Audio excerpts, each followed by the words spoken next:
Bonsoir, bienvenue dans l'édition auvergnate du 19-20. On pense avec le loup qui est aux portes de la Haute-Loire. Plusieurs attaques de moutons se sont produites ces derniers mois en Ardèche et en Lozère. Alors, pour essayer de réconcilier l'animal espèce protégée avec les éleveurs, une association propose le camping au troupeau. Il s'agit de venir surveiller les moutons bénévolement pendant une ou plusieurs nuits. À Roré, dans le sud de la Haute-Loire, Gérard Rivolier et Elodie Monnier. Ce sont les premiers campeurs au troupeau, les premiers à répondre à l'association Alliance avec les loups. Ils sont venus passer une semaine au calme avec leurs gros chiens.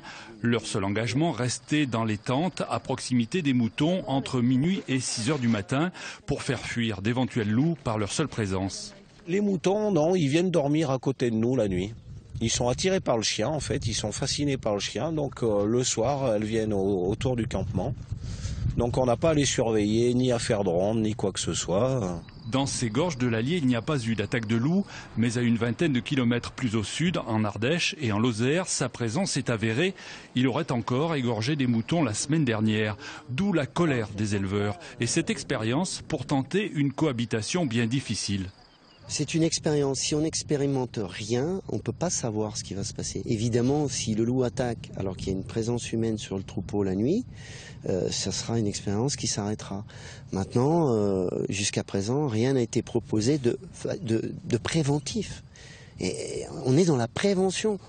Le problème, c'est de trouver des éleveurs pour tenter l'expérience. En grande majorité, ils sont très sceptiques, étant donné que les bergers de métier ont déjà bien du mal à contenir les attaques.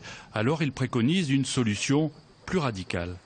A priori, la solution, ce serait de limiter la population de loups, déjà, puisqu'il faudrait quand même donner la priorité aux gens qui vivent dans les campagnes et qui vivent de leur métier, parce que c'est jamais agréable de toute façon d'avoir une attaque de loup, même si on est indemnisé. Tout peut coexister, mais à condition de contrôler.